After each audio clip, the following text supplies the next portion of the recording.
Punzerito may pa Columbus sa Laksaniya. Ako'y IchaTombi's lang ito ito malagtak.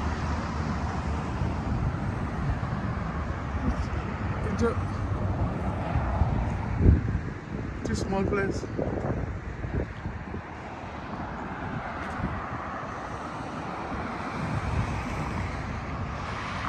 Wow, it's very tall. Tiny building or man.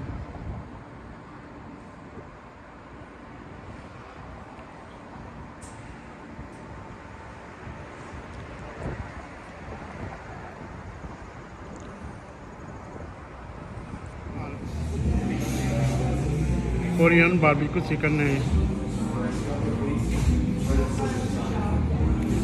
Japanese chicken करा के आपको करीबन chicken yum hawe है how to mama Thank you. very nice हम तो मेरे ने तो मन hawe है nice sauce yum hawe how about Thank you. Sini sai miem da lai ye cha gi yam thong bi ra me na. Columbus ta Ma loi salam dai wa re lai tam wa re ma so. Ngasi di sana lâu rồi kìa. cái nó mà chỉ bao càng ngâu chiên gum mà Chiên gum yam tàu đấy. Sini ko na ba ni. Kang soi thong bi re mai sao hai thong bi re. mushroom Đấy capsicum ang ang ba mai nei ra me ko na ba. Kang soi di compact to thong eh. xin sao hoài Sao hai yam ba me man.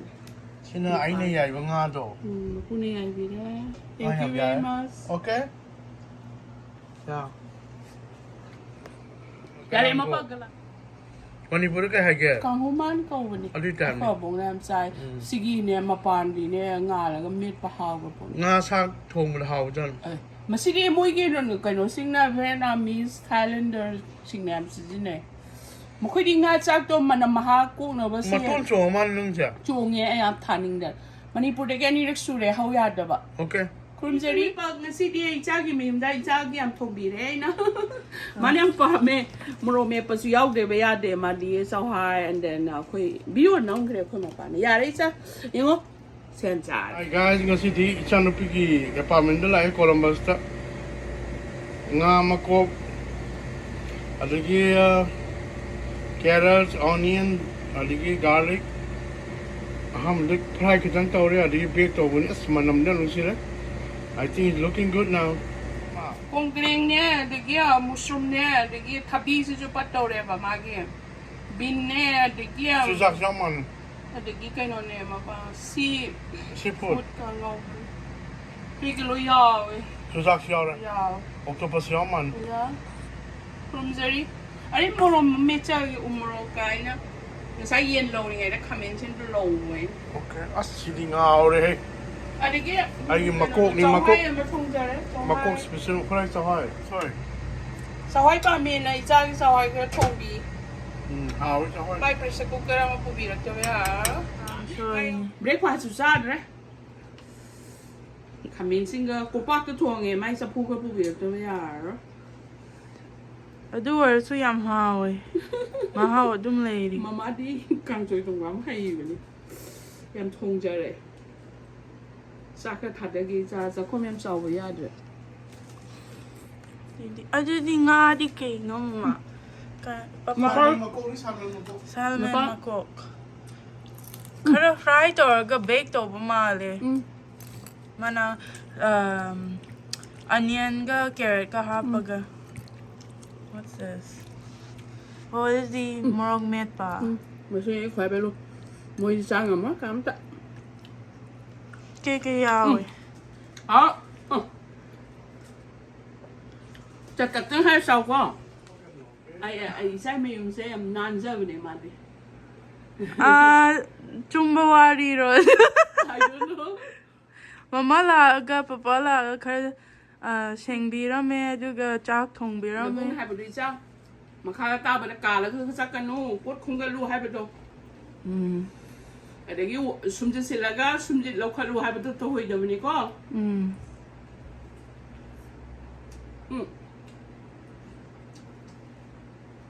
Hào hết sao? Haram ni. Nó buồn hả? Mua ăn đi sao?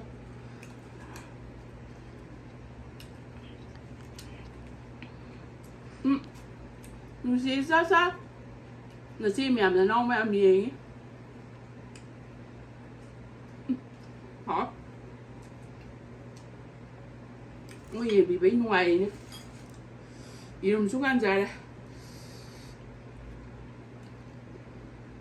Oh, wow. Hả? Chậm lắm.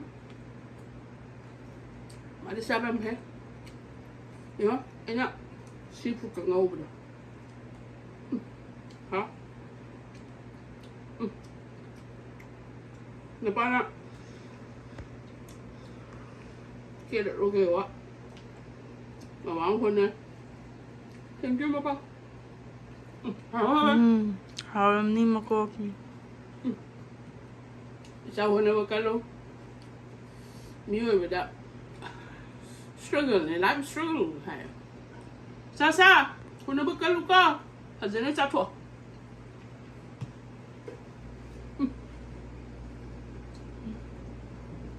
Anh em biết sao hay chưa? Chính hậu tập à? Không có em quên sang gì của sao? Changi. Chính cái pressure cooker đã cam đi chính được số hào gì chứ? Như Paris store đấy cái thằng.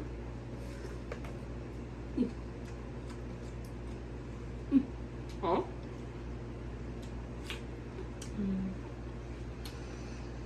Này mai mua lọc to, rồi đến đây xong bây giờ không biết là gì sao? Mama đâu nữa? Umuro kang soy da hapa ya, bro. No, sai sao? Di dal da di. Dạ đấy. Hapon sao? Mà cũng phải tăng hapa ya, mà chết mà. Mà chết mà hapa is fine. Di morok med ba kita nga java yung amisa. Mo me pada na so mà chết mà hapa. Yen da. Yen thong pada di hapa ya.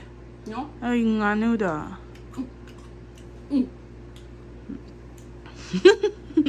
Galang của hậu chứ. Nó hay bôi nè. Hai sao cái nu hay. Mà yên người sao su sinh à. Oh, baby la Elvira ko. Elvira. Noi đi. Mà đi street ta ghi phăng mà nè rồi đó. Isa nu pin hai đi mà ngang người làm sao giờ tiêm pizza bị noi đi em nè. Elvira.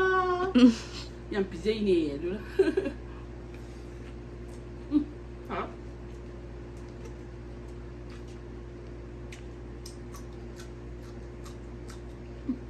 Hả sao?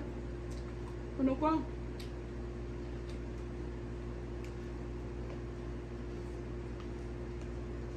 Sao ấy không mình sẽ ngay đi khác cái gì sao quỷ nó phun lên cái nào? Anh nói hai giờ. Ngari hapa di hena haoy. Ngay đi farm vậy mà. Mirameski adu siemba. Mẹ miskin như thế này. Nhầm hỏi á. Nhà ba là xem không sạch đi.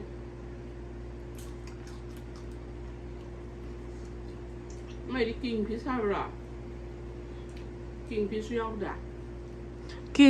Kingfish ka salmon gi mako punjalaga chemini. Kinh phía sau cái farm đấy sao? You don't like it as much? Sao mình một cuộc chuyện ngon hay sao? Thế nào? Chú ra chú lên mẹ. Tuja chu. Nghe. Mà lôi đối quỳ ra. Phải để sang cái lại tâm bớt. Kau wassalam.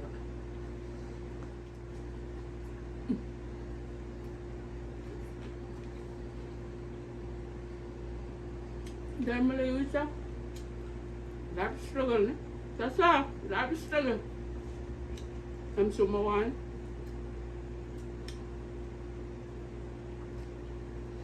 Hawe. Hawang satu ah. Ano ano? Kapag dilip ka no? Ha? No? Yung kain.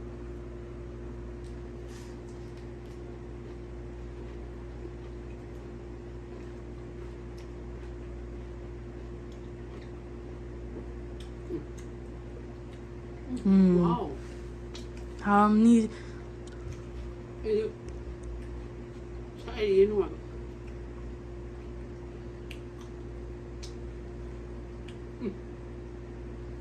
Càng mua sẽ khỏe bố mẹ. Chắc là nó hao rồi nhỉ. Càng mua em xa là đẹp. Hot.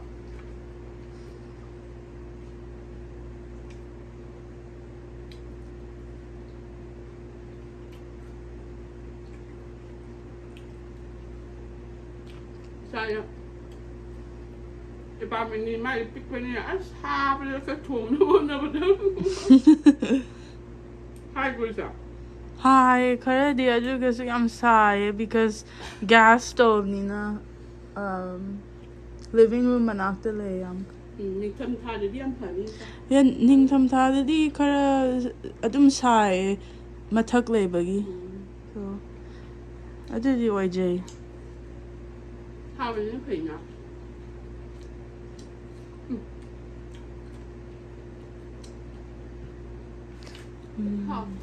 Phajana cha bro.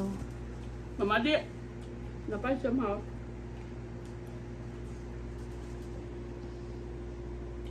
Anh ạ. Elvira nangi manakta adum phammagale. Sorry, sao? Cả.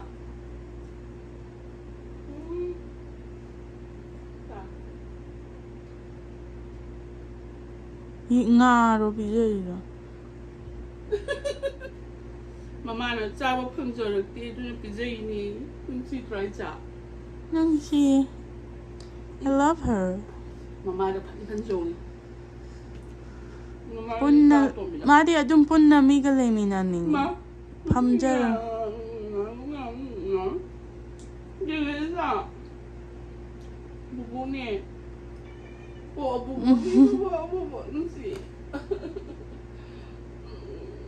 Babang si bro. Nó gì hay sao?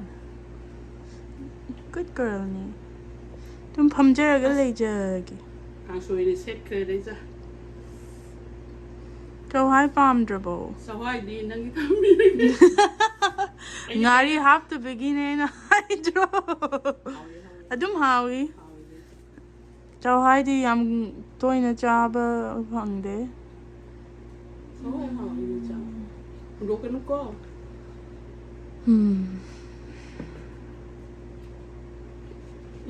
Đó hả? Hiện đang những đồ cái nó sao tương đó.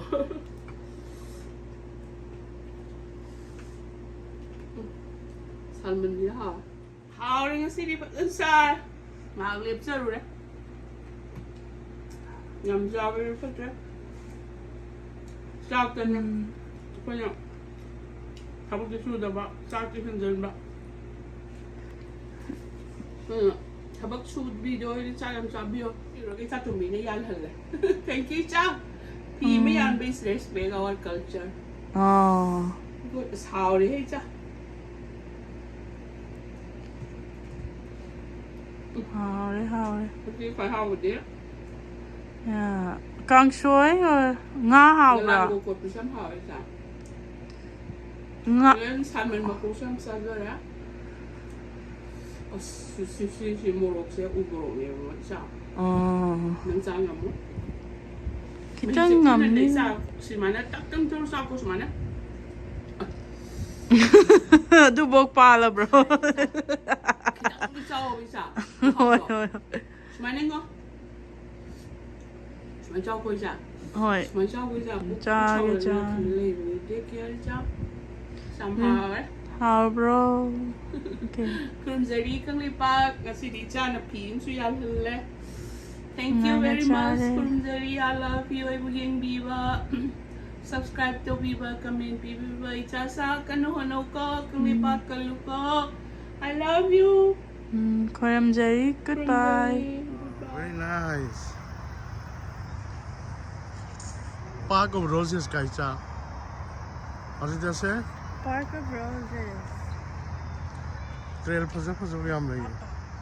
Only 0.5 miles walked. It's fine. Total. Yeah, Maybe 10 minutes. Okay, bye. it's good. A lot of people.